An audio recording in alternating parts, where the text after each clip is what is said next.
भाइयों,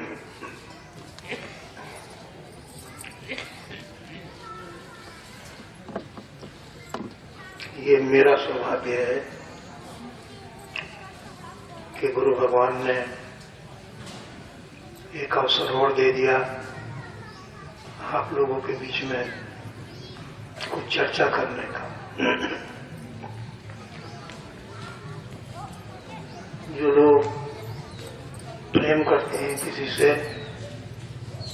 उसकी हर बात अच्छी लगती है,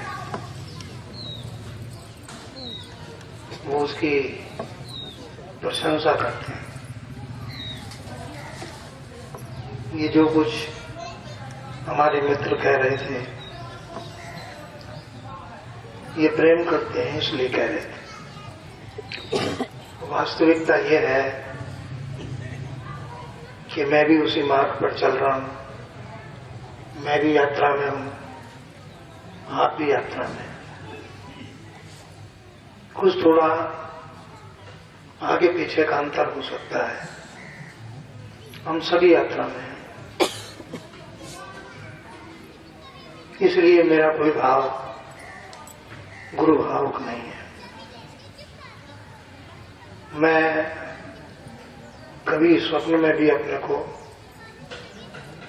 ऐसा नहीं महसूस करता कि मैं शिष्य बनाऊं या मैं किसी का गुरु हूं। ये आपका अपना चिंतन है कि आप किस रूप में प्रेम करते हैं, भाई समझते हैं, मित्र समझते हैं, पिता समझते हैं, क्या समझते हैं, वो आपका धर्म है। यहां तक सत्संग का प्रश्न है, ये गुरु परंपरा है। जैसा हमारे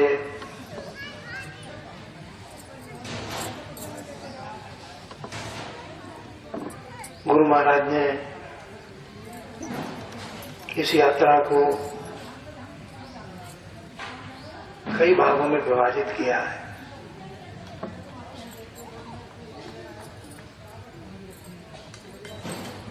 इस संबंध में तो विस्तार से हम चर्चा किसी और सभा में करेंगे, लेकिन उन्होंने, गुरु महाराज ने 5 भागों में इसको बांट के चले। उन्होंने संज्ञा दिया इसको 5 कोश की। कोश का मतलब यह है आवरण।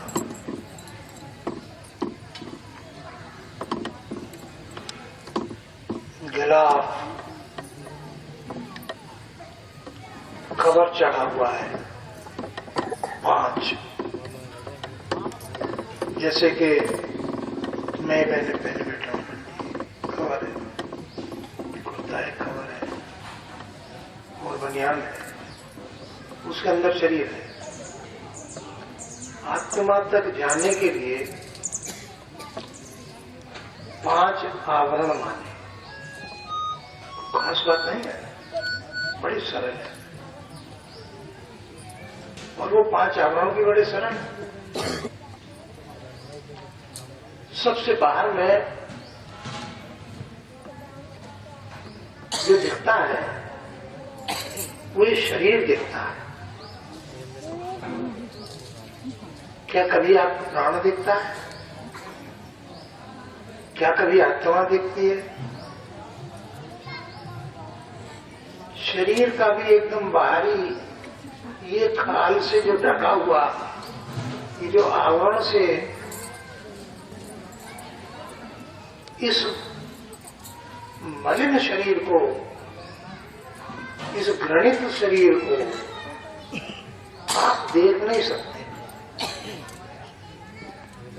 कल्पना भी नहीं कर सकते, कभी सोच भी नहीं सकते। अगर आप इसका सिर्फ ये सबसे बाहरी आवरण ही हटा दें तो आप उसको देख नहीं सकते, और देखने के बाद आप भोजन नहीं कर सकते। शरीर सबके अंदर। और अंदर जाइएगा तो और गंदा है, मांस के बाद रक्त है, मल की नाली है, मूत्र है, पीप है, ऐसा कुछ भरा पड़ा है। और अंत में अस्थि बन जाए। अगर आपके पास आप किसी चारपाई पर सोए हैं और उसके बराबर में आपके एक किसी मरे हुए व्यक्ति का ढांचा लाकर लिटा दें, वो कितनी ही सुंदर स्त्री रही हो, तो क्या आप सो सकते हैं? सोचो सोचो। लेकिन जो आप स्त्री कल्पना करते हैं तो उसके अंदर वही है, और वो स्त्री कल्पना करे पुरुष की तो पुरुष भी वैसे ही बड़ा भयंकर है। प्रकृति ने इसे ढक दिया। देखो, आवरण से रख दिया, और उस आवरण से, उस आवरण के वजह से इतना सुंदर लगता है शरीर, है ना, कि बड़े बड़े महायुद्ध हो गए। महाभारत में द्रौपदी पूरे महाभारत की धुरी है।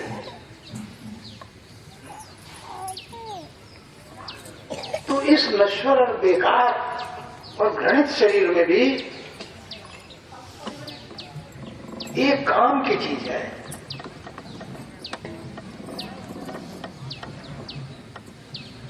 वो आत्मा है।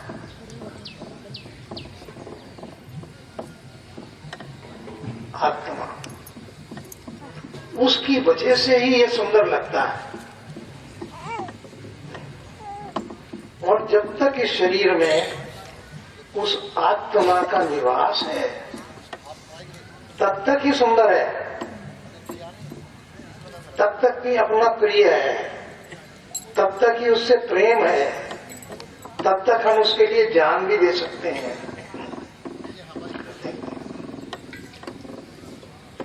लेकिन वो आत्म तत्व जब निकलता है तो ये शरीर बेकार है। कई भाई भजन सुनाते थे, माया रहे न कोड़ी काया, काया रहे न कोड़ी काम की, जब हंस विदा होता है। प्रश्न ये है कि हम इसे रोज देखते हैं, लेकिन सच बताओ, ईमानदारी से सोचो, कभी हमें वैराग्य होता है? क्यों? क्योंकि हमें मोह शक्ति है, मोह शक्ति।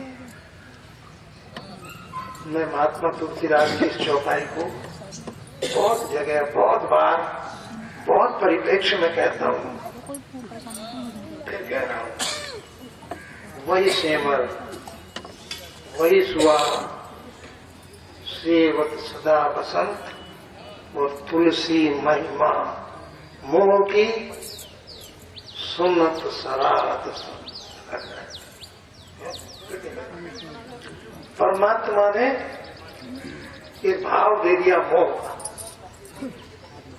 क्या मोह है? मेरी पत्नी,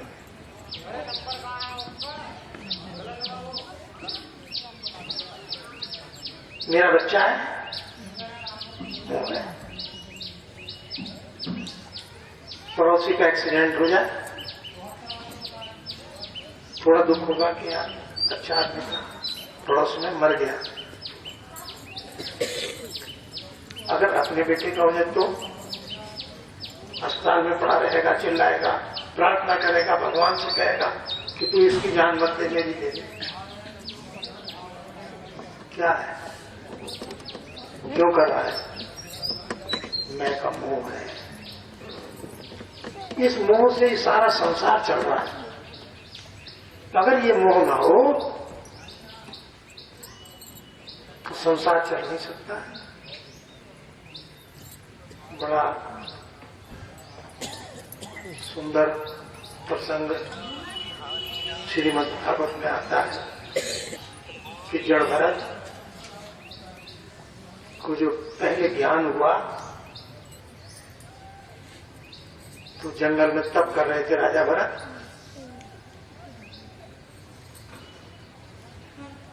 नदी के किनारे गांडवी नदी थी। राज्य में अपना राज्य वैभव छोड़ के वहां एक कुटी बना कर रह रहे थे। दिन भर जंगल से कुछ फल ले आए, खा लिया, भजन किया। जल में खड़े होकर अर्घ दिया करते थे भगवान सूर्य को।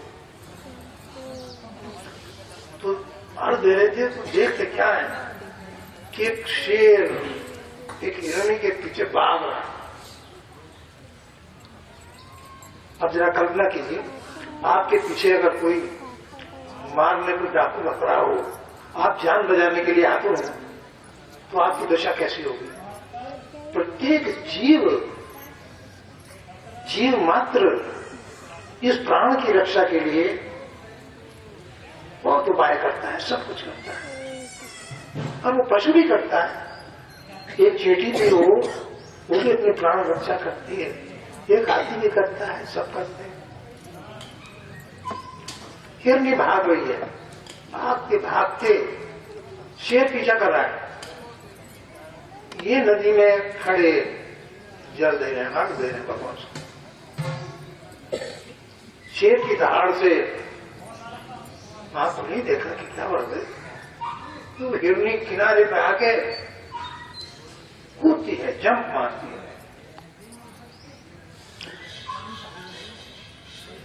वो गर्भवती थी, उसके बच्चा होने को था। भय के कारण, झटके के कारण उसका प्रसव, उसका बच्चा नदी में गिर गया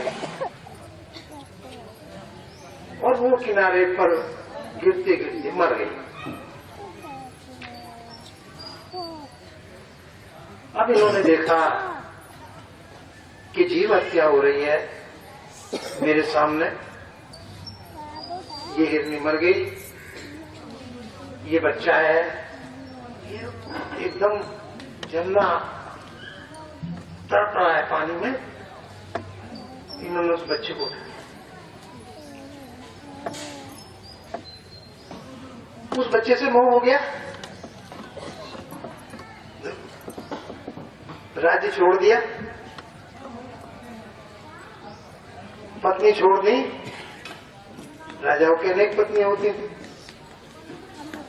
अनेक बच्चे होते थे, राजकुमार हो, सब कुछ छोड़ दिया, राज्य छोड़ दिया, खजाना छोड़ दिया, वस्त्र छोड़ दिए।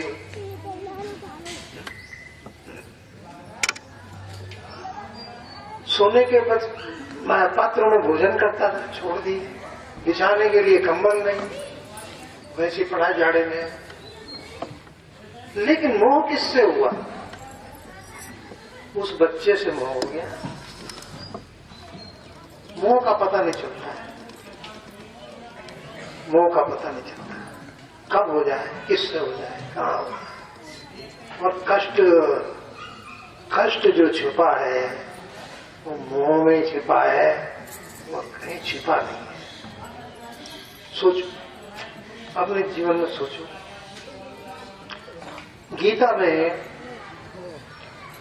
गीता और रामायण दो ऐसे ग्रंथ हैं। ये रामायण भक्ति काव्य है। कितना समर्पित होना चाहिए शिष्य को या भक्त को अपने इष्ट से, वो रामायण कहते हैं। महात्मा तुलसीदास ने जैसे ब्रह्म और जीव है, उसी तरह गुरु और शिष्य है। उसी रूप में राम को मानते हैं वो।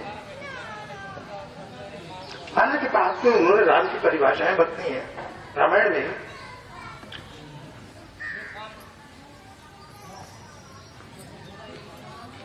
वहां मोह समाप्त हो गया। भगवान ने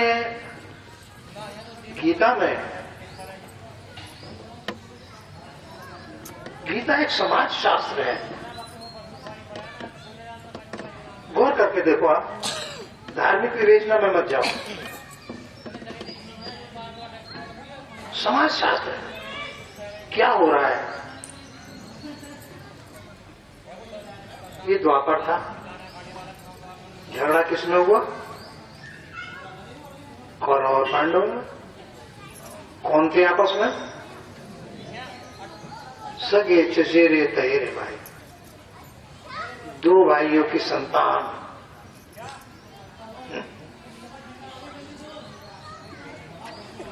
अब देखो, उस जमाने भी मोह आसक्ति थी धृतराष्ट्र को। वो अपने पुत्रों को देना चाहता था राज्य, और पांडव जिनका हिस्सा बनता था आधा, उसको मारना। आज भी परिवारों में हो रहा है कि नहीं हो रहा है? परिवारों में आज भी वैमनस्य उसी बात पर हो रहा है, उसी बात पर हो रहा है, ठीक जैसा द्वापर में था। और मैं अगर कहूं कि रामायण के काल में भी अगर विवाद शुरू हुआ है परिवार में, तो संपत्ति पर ही हुआ है।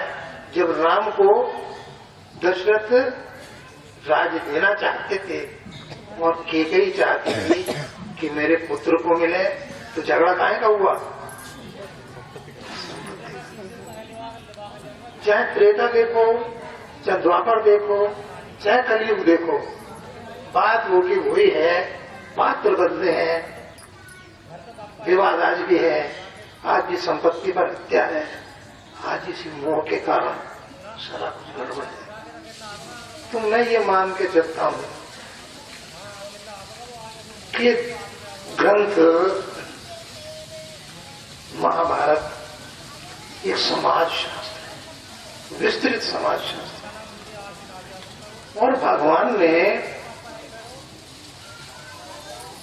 उपदेश किया है कि उसका मोह भंग हो, ये मोह आसक्ति टूटे। मोह आसक्ति के समाप्त करने के लिए भगवान ने ये सारा उपदेश किया।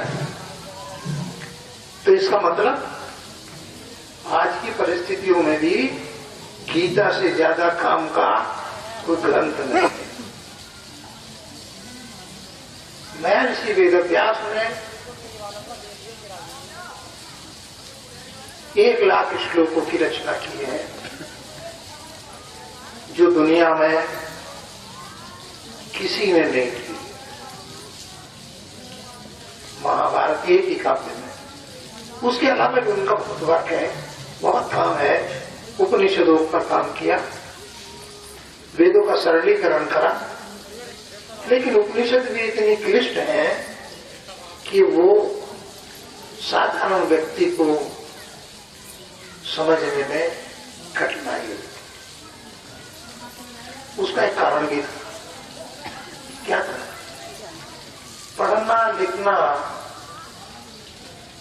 लिखना नहीं कहूंगा, मैं कहूंगा पढ़ना, विद्या अध्ययन करना सिर्फ एक वर्ग के पास था, ब्राह्मण वर्ग के। क्षत्रिय लोग अपने बच्चों को पढ़ने आश्रम में भेजते थे। भगवान राम भी वशिष्ठ के आश्रम में गए और कृष्ण भी संदीपन के यहाँ गए।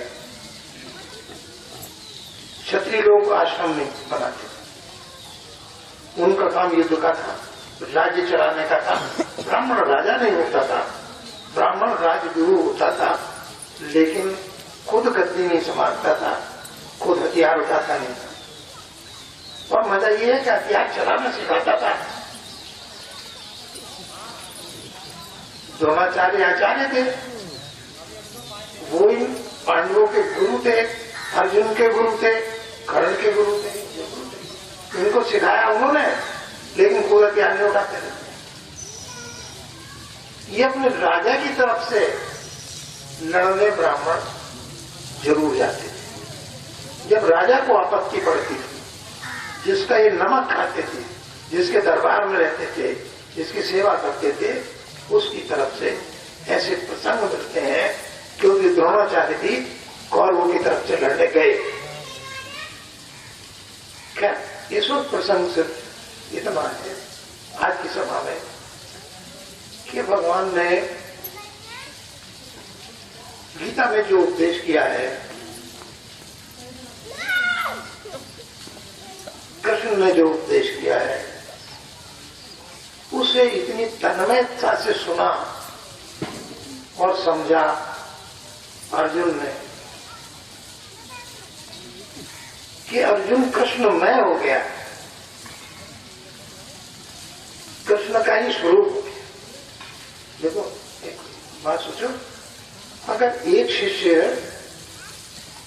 अपने गुरु जैसा बिल्कुल उस बात को कहने लग जाए तो लोग क्या कहेंगे कि अपने गुरु महाराज जैसा हो गया, उस जैसा हो गया। अगर किसी एक व्यापारी है, उसका बेटा जैसे बाप संभालता था ठीक वैसे गद्दी संभाल ले तो लोग क्या कहेंगे, बाकी अर्जुन को गीता में कृष्ण की उपाधि दे दी क्योंकि बिल्कुल कृष्ण जैसा ही ज्ञान को उन्होंने सुना, जो कृष्ण ने कहा उसने समझा और उसी ज्ञान को फिर वेदव्यास ने महाभारत में कहा तो वो भी कृष्ण के स्वरूप हो गए। तो कितनी सुंदर स्थिति रही होगी इन तीनों की कि जिस स्थिति में कृष्ण बोलते हैं उसी स्थिति में अर्जुन सुनते हैं, उसी में वेदव्यास उसकी व्याख्या करते हैं। तो तीनों को कृष्ण की उपाधि दे दी। अब भगवान ने जो कुछ कहा वो वेदव्यास ने अपने महाभारत में कहा, लिखा उत्पत्ति को। क्योंकि जब तक वेदव्यास का समय है तब तक लिखने की परंपरा चल पड़ी, त्रेता में नहीं थी।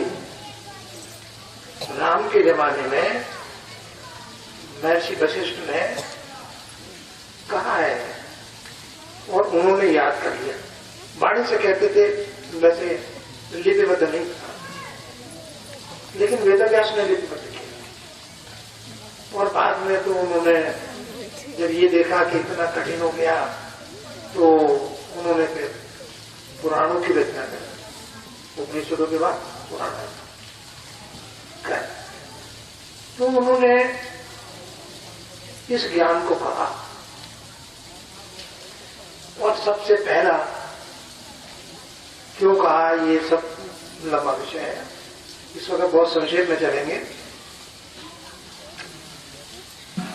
उन्होंने सबसे पहले कर्मयोग की बात करी है और वहीं से मैं आज अपनी बात को प्रारंभ करता हूं।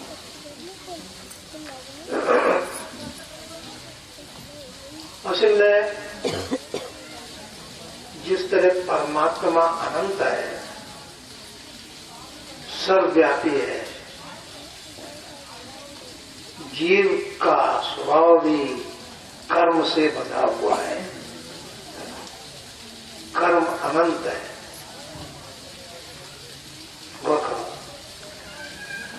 एक क्षण मात्र के लिए भी जीव बगैर कर्म के रह नहीं सकता,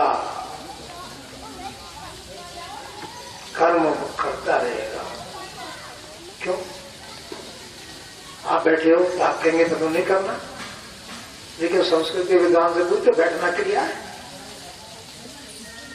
आप 2 घंटे बैठोगे, 3 घंटे बैठोगे तो थक जाओगे। अगर काम नहीं कर रहे तो थकते क्यों? क्रिया तो हो रही है, चलना भी क्रिया है, दौड़ना भी क्रिया है, खड़े होना भी क्रिया है। अगर आपको ये कह दिया जाए कि आप खड़े रहो, कितना देर खड़ा रहोगे, उसके बाद थकोगे। खड़े रहना भी क्रिया है, बैठना भी क्रिया है और लेटना भी क्रिया है, सब कर्म। और अंदर में तो अनंत कर्म चल रहा है, शरीर के अंदर तो अनंत कर्म चल रहा है। रात इसमें तो थोड़ा बहुत चर्चा की, अंदर में तो सारे विभाग चल रहे हैं, भोजन का भी, ऊर्जा का भी, सफाई का भी, सारे निर्माण का भी। आप सोचते हो कि बीमारी दवाई आराम करती है? दवाई आज तक किसी को आराम नहीं करती। दवाई रोग को फैलने से रोकती है, आराम शरीर ही करता है, शरीर की ही शक्ति रिकवर करती है। हाँ, किसी के जख्म होता तो दवाई लगाता है डॉक्टर बाहर का इन्फेक्शन रोकने के लिए, लेकिन जोड़ता कौन है? जोड़ता तो उसका मांस सबसे आप जोड़ता है, डॉक्टर नहीं जोड़ता। दवा नहीं बनी आज तक दुनिया में।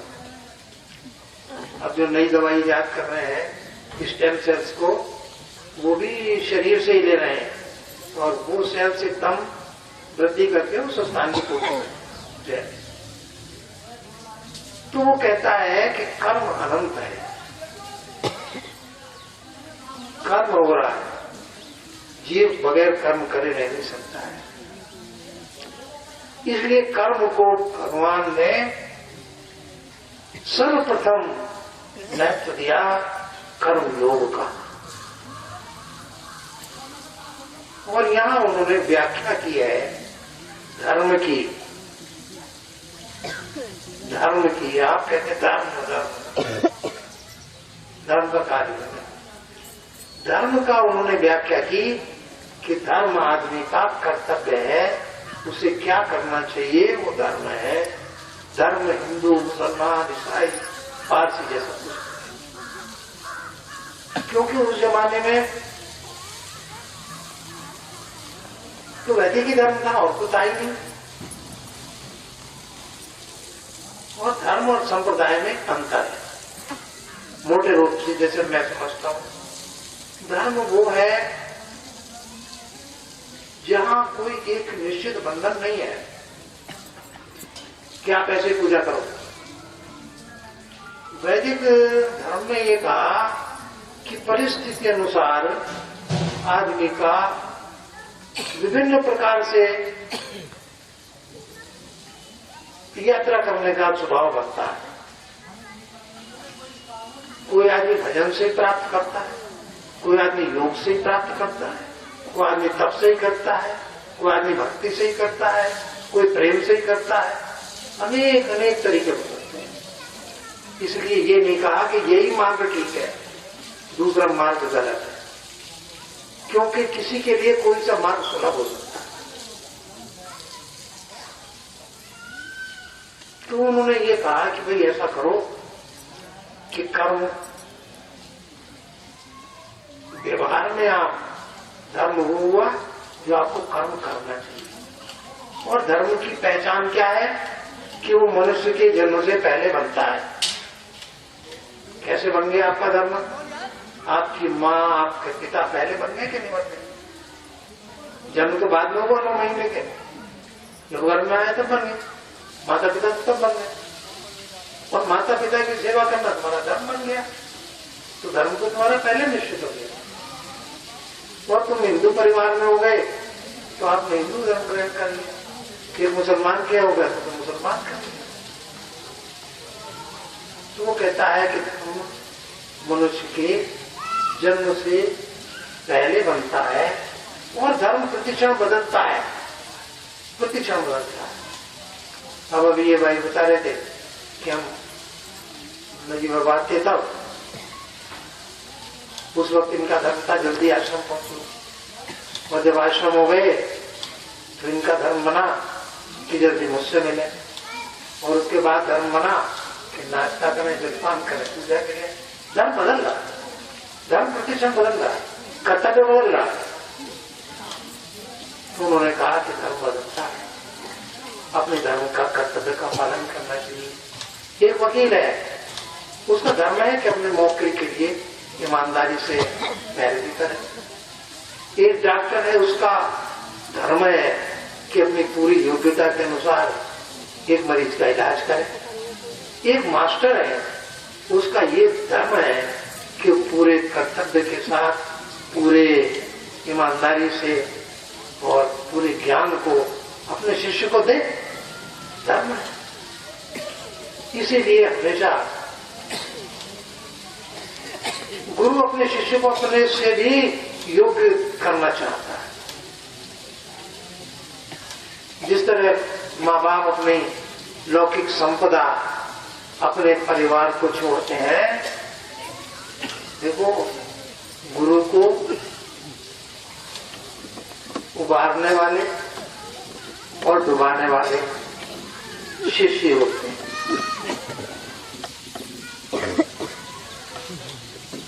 अगर शिष्य कुमार जी हो गया तो गुरु का नाम डुबो दे,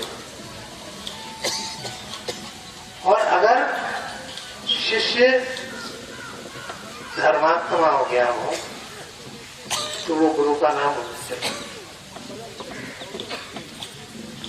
जिस तरह संतान समाज में पिता के नाम को, वंश को क्या कहती श्रीमद् भागवत कि कई पीढ़ियों का उद्धार कर देता है और कई ऐसा कुकर्म करता है कि कई पीढ़ियों तक बदनामी पीछा नहीं छोड़ती।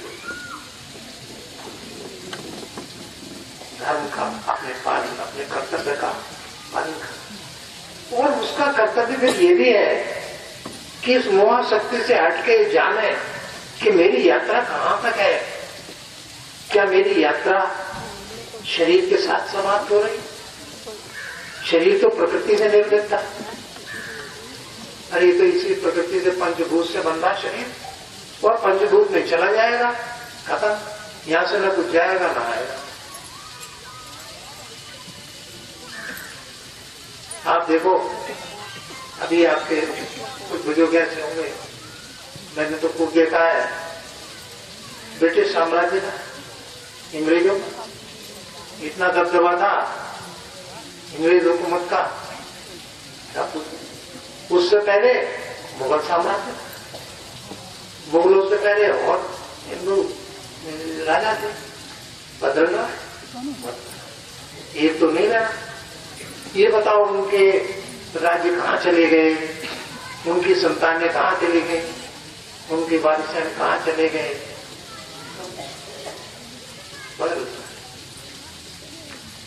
कुछ नहीं बचेगा। कितनी भी संपत्ति हो आप छोड़ दो,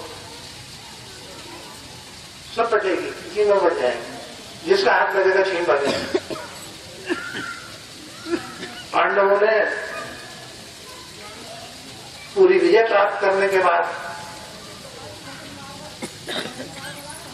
इतनी आत्मग्लानि महसूस करी कि यार इससे तो ना लड़ने को रहता। इतनी घृणा हुई, इतनी आत्मग्लानि हुई कि उन्होंने कहा हमारे लिए बेहतर ये है कि हमने इतने पाप कर्म कर दिए कि शरीर को बर्फ में गला के मरना चाहिए, ऐसे भी नहीं मरना चाहिए, बर्फ में गल के। बड़ा कठिन होता है इस तरह मरना।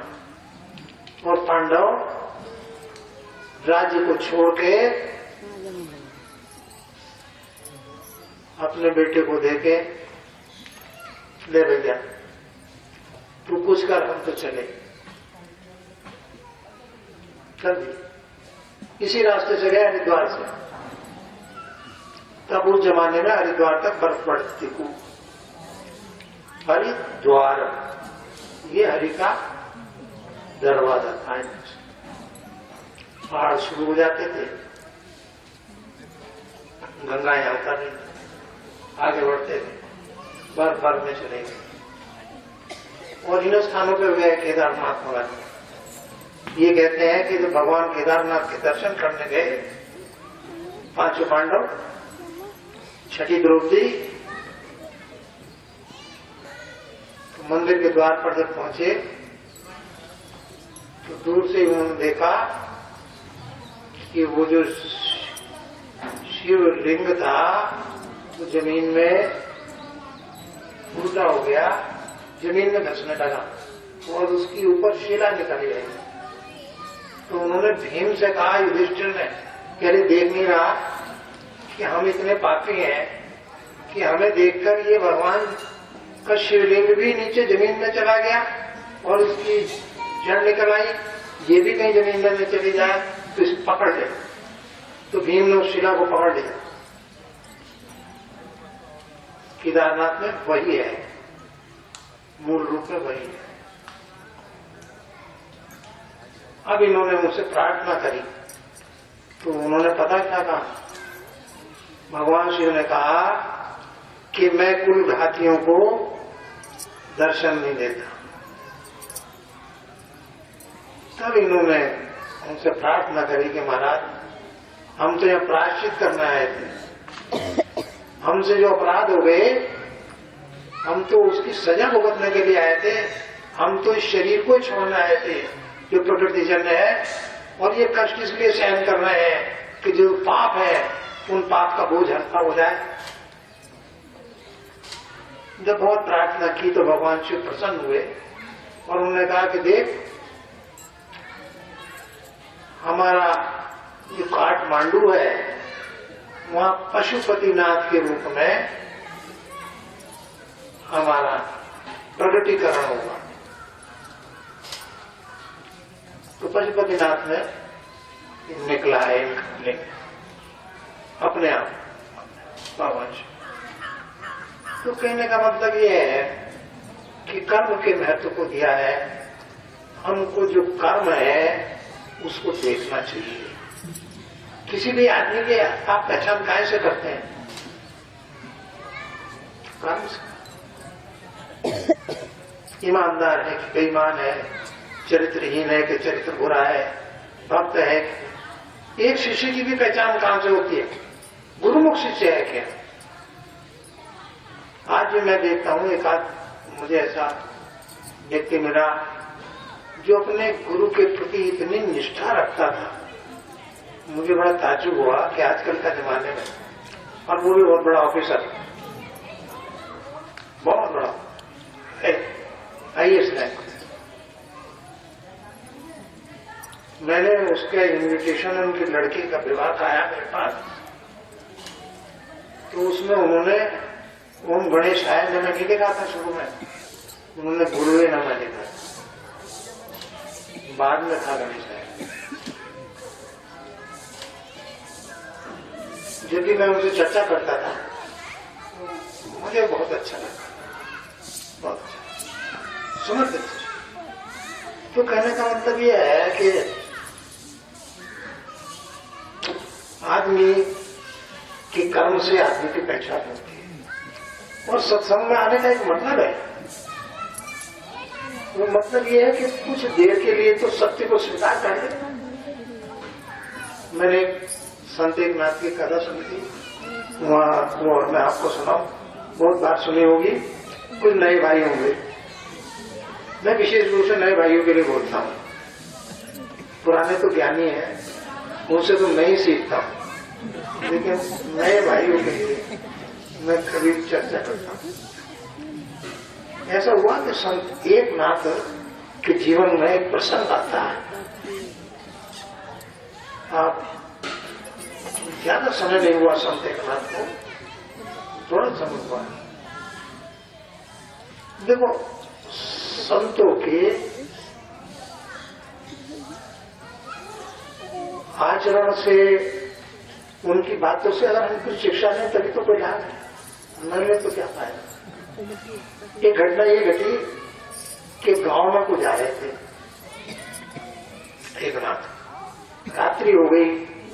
जिस गांव में आश्रम था वो दूर था, इस गांव में को निकल के जाना था। उन दिनों में टॉर्च तो हुई नहीं थी, बिजली नहीं थी, दीपक अंधेरे में बुझता चलता है, तो लोग मशाल रखते थे, शायद आपने सुना होगा, हमने भी देखी मशाल का कुछ। क्या करे थे, हुल्लड़ में बिनौले भर के उसमें तेल डालते और उसे आग लगा देते, तो बिनौले जलती रहती थी। बिनौले में कुछ होता था, घंटों जलती रहती थी वो लोग, तो वो मशाल लेके चलते थे लोग। संत एकनाथ को जाना होगा, महात्मा आदमी बेचारा, वो मशाल लिए चला जा रहा था।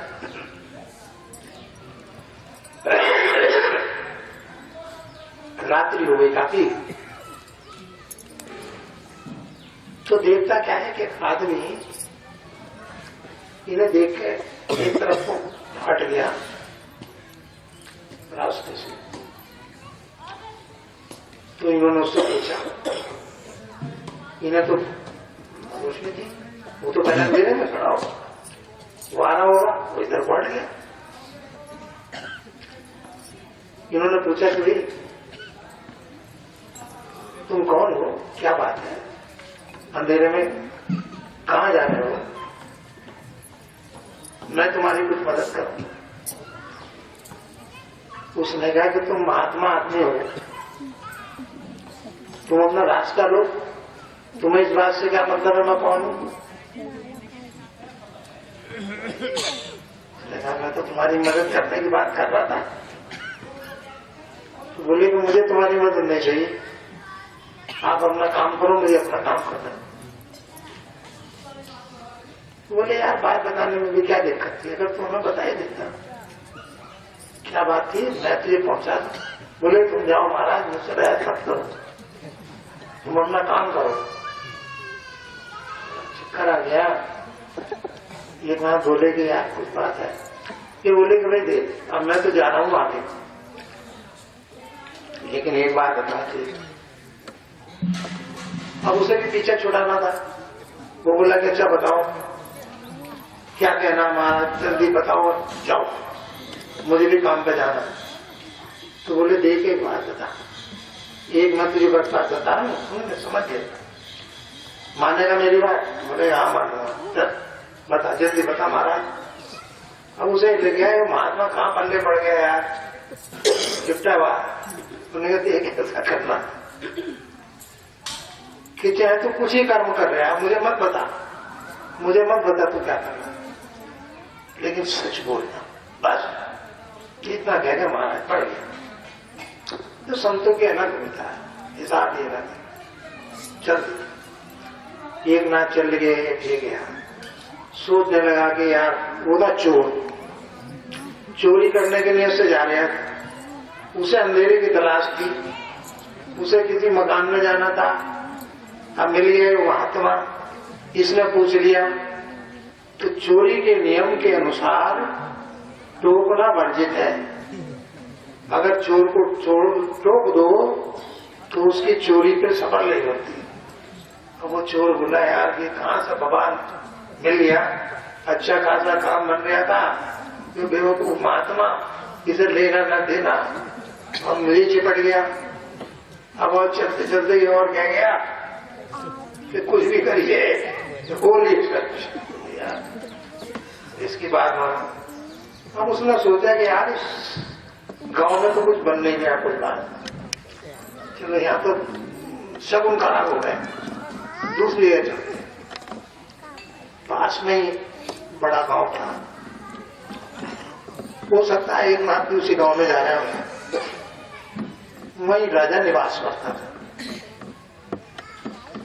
एक आध तो उसका होगा गांव। ये भी चोर भी चलते चलते वहां पहुंच गया। अब वहां पहुंचा तो रात बहुत हो गई, वहां से परिचित भी नहीं था।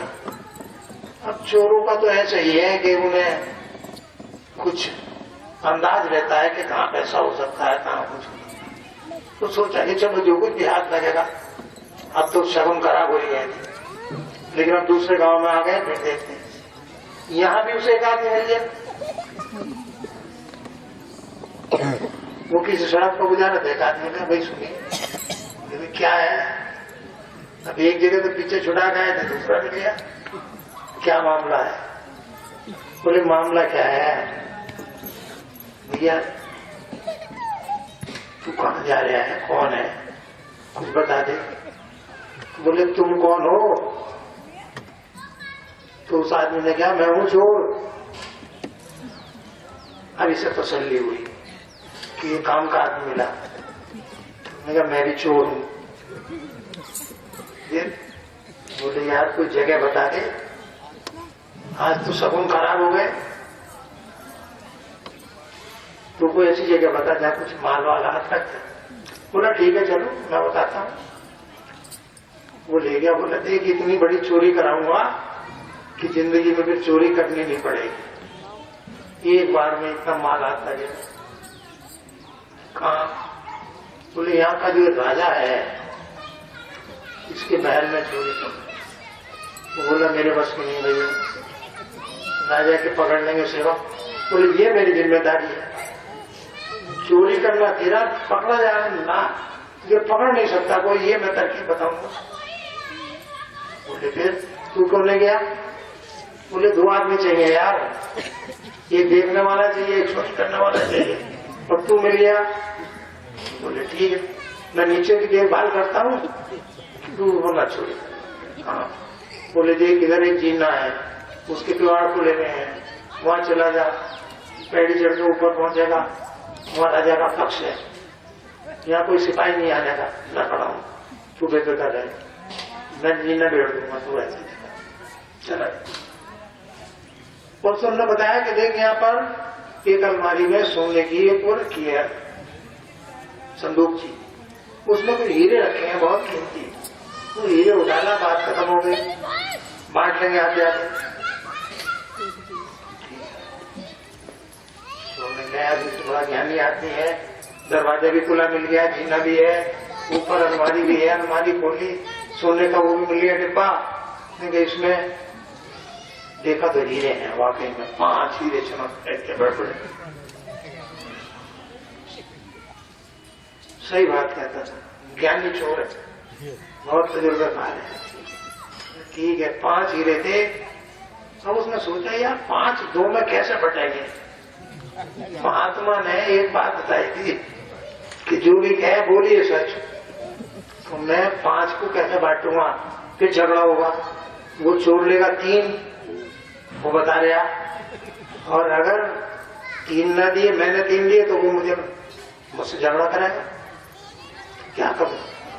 तुम्हें यार 1 छोड़ दो, 4 ले चलो। उन्हें 4 हीरे रखे, हाँ क्या बोला छोड़ते यार, तू बड़ा होशियार आदमी है, वाकई में कोई नहीं मिला। अब ऐसा करते हैं कि मैं 4 हीरे ले आया। बोले वहां कितने थे? बोले 5 थे। 4 क्यों लाया?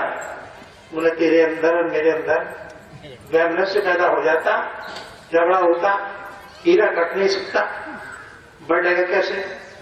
और मैं तुझे 3 देने को पर तैयार नहीं, और तू मुझे 3 देने को तैयार नहीं, बता तो कैसे बंटवारा होता? तेरी मेरी दोस्ती खराब हो जाती। तो ऐसा कर ले, 2 तेरे 2 मेरे, 1 वहां छोड़ दे, छोड़, बहुत है, 2 ही बहुत है, हमारी जिंदगी भर के लिए बहुत। बोले बोला ला भाई 2 उसने हीरे लिए। बोले क्या नाम है तेरा? मेरा नाम ये है। कहाँ का रहने वाले? तो फला गाँव का हूँ। और फिर बोले अभी तो मैं रुकूंगा यहाँ 2-4 रोज और फिर जाऊंगा अपना। बोले ठीक। अब वो चोर अपना गांव में चला गया, शहर में। बोला ये अपना दूसरा जो चोर था यहाँ का, ये वहां चला गया। सुबह को पहरेदारों ने खबर दी कि महाराज चोरी हो गई। क्या हो गया कि महल में आपके ऊपर कमरे में से हीरे निकल गए 4। कितने हीरे थे भाई? बोले 5 थे। 4 कैसे निकल गए? अब तहकीकात शुरू हुई, दरोगा से, उससे सख्ती शुरू हुई है तमाम। अब चोरों को ढूंढते रहे, चोर हाथ नहीं आए, क्योंकि वहां के चोरों से तो वाकिफ थे, बाहर के चोर से तो वाकिफ थे नहीं। बड़ी दिक्कत में आ गए यार, कैसे हो? अब राजा के यहाँ चोरी हो गई तो सारा मामला परेशान, बहुत बड़े परेशान। खैर किसी तरह राजा ने कहा कि भाई दूसरे गांव का हो सकता है, यहाँ का नहीं होगा, मुझे पकड़ो। तो जो अब जब पुलिस पीछे पड़ती है सारा हमला, तो उन्होंने उसे पकड़ लिया, पकड़ के ले आए। अब वो खड़ा हुआ दरबार में आके, तो राजा ने पूछा कि भाई तेने चोरी करी? बोले कि हाँ साहब। क्यों करी? बोले साहब मैं हूं तो उस गांव का। हाँ नहीं बन पाई बात तो यहाँ आ गया। वो महल में कैसे आ गया? तो यहाँ एक चोर मिल गया मुझे साहब, उसने बताया और उन्होंने मुझे सारी तरकीब बताई, उसने ये रास्ता बताया। क्या करें? उन्होंने कहा ये 2 हीरे हैं, ये मेरे पास थे और उन्होंने कहा कहो मंत्री जी। मंत्री जी बोले कि ये तो चोर ने एडमिट कर लिया कि चोरी इसने कर लिया, अब मैं जाकर मुआयना करता हूँ। अब वो पीछे पुलिस को वहां का जो सेवक थे लेके गया, उसने देखा खोल के दिया को, तो उसमें एक हीरा वाकई में है।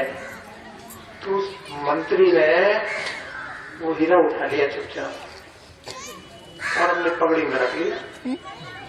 बोला कि यार चोर तो पकड़ा गया, पिटाई वैसी चोर की होनी है, अब ठीक है। बोले कि महाराज ये झूठ बोल रहा है, इसने 500 हीरे इसने छुपाए। राजा बोला उससे चोर से कि भाई बता, सही बता, अगर तेने 5 ही उठाए? बोले नहीं महाराज, 4 उठाए थे, 2 चोर को दिए, 2 मेरे पास। आप दूसरे चोर को पकड़ लो, उसके पास 2 निकलेंगे। अब राजा कहे कि भाई देखिए तो सही बोल रहा है, कोई दूसरा चोर था इसके साथ, इसे तो यहाँ महल का पता नहीं हो सकता, ये बता चोर है कहाँ? बोले कि जी उस चोर पे 3 हो, अगर इनमें बंटवारा हुआ है।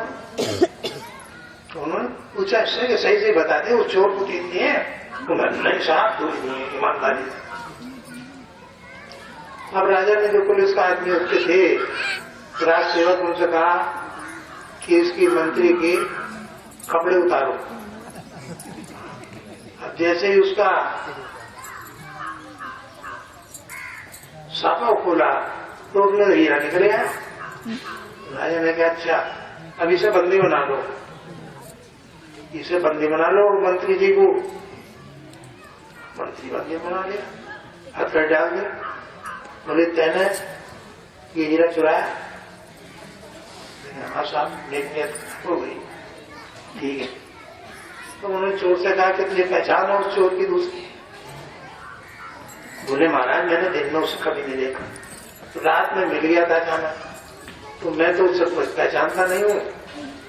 तो यही था कि मैंने उसको अंधेरे में देखा था, तो कुछ उलिया उलिया समझ में नहीं आ रहा,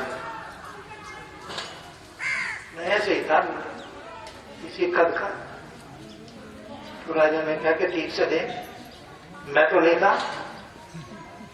एक्चुअली वो राजा ही देश बदल के देखता था कि मेरी प्रजा कैसी रह रही है, क्या हो रहा है। अब बात खुल गई।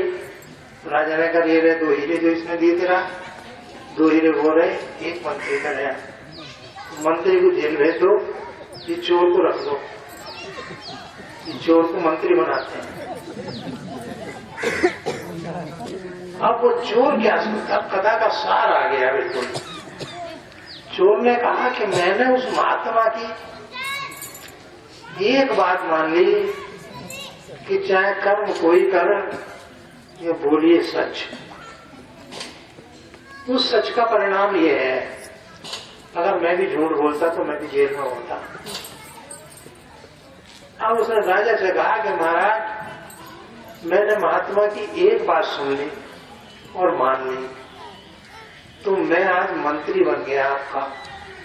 मैं बगैर पढ़ा लिखा आदमी महाराज और पेशे से चोर, उसको आप इतना बड़ा दायित्व दे रहे हो मंत्री का, और ये जो मंत्री है तजुर्बेकार तमाम जिंदगी से बीच गई, इसे आप जेल भेज रहे हो। तो महाराज इतना पुण्य मेरा एकदम हो गया एक महात्मा की बात मानने से। अगर मैं उसकी सारी बात मान लेता तो मेरा तो जीवन सुधर गया होता महाराज। मैं आपका मंत्री नहीं बनता, मैं तो उस महात्मा के पास जा रहा हूँ, मैं उसे ढूंढता हूँ और ढूंढ के मैं उसकी शरण में पहुंचाऊंगा। मैंने तो घर गृहस्थी सब कुछ छोड़ दी, मैं तो उसके पास गया, वरना मुझे मंत्री पर चाहिए, कुछ नहीं चाहिए। बैरागी की एक क्षण होता है। तुलसीदास को पत्नी ने डांट दिया तो बैरागी हो गया। किसी को कहीं होता है, किसी को कहीं होता है, हो जाता है। जो बैरागी होता है चला सुनते हैं, वो सुनते हैं, का बहुत बढ़िया शिष्य हुआ, बड़ा धर्मनिष्ठ हुआ। जब आदमी बदलता है तो बदल जाता है, पूरा बदल जाता है। मैं सत्संग में भी देखता हूँ बहुत से लोगों को कि बहुत शराब पीते थे, कैसे थे, मांसाहारी थे, व्यभिचारी थे, वो आके सुधरे, बड़ा उनका नैतिक जीवन बिल्कुल बदल गया। और पिताजी महाराज तो एक और बात कहते थे कि ये सत्संग महात्माओं के लिए नहीं है, सत्संग तो है ही ऐसे आदमियों के लिए। अरे जो सुधरा हुआ है उसके लिए क्या सत्संग की जरूरत है? सत्संग की तो उसे है कि जिसमें दोष है। दोष आदमी, दोष वाले तो आएंगे और उनके दोष दूर करना काम सत्संग का है। अब ये बात है कि वो उसकी बात मान ले तो ठीक है, उसका कर्म सुधर जाए। तो इस सभा को मैं इसी स्थान पर पूर्ण करता हूं। पहला कोश है अन्नमय कोश। अन्नमय कोश में शरीर है, इस शरीर की इंद्रियां हैं। इन पांचों इंद्रियों से आदमी भोग भोगता है, छठी कोई इंद्री नहीं है। छठवां तरीका कोई भोग भोगने का आदमी के पास नहीं है, 5 ही तरीके। तो ये शरीर इंद्रियों से चलता है, इन इंद्रियों से कर्म होता है। तो कर्म सुधर जाए, ये पहला योग है। इसको कहा कर्म योग। कर्म योग हम वासनाओं से हटकर इंद्रियों का सही प्रयोग हो, कर्म योग।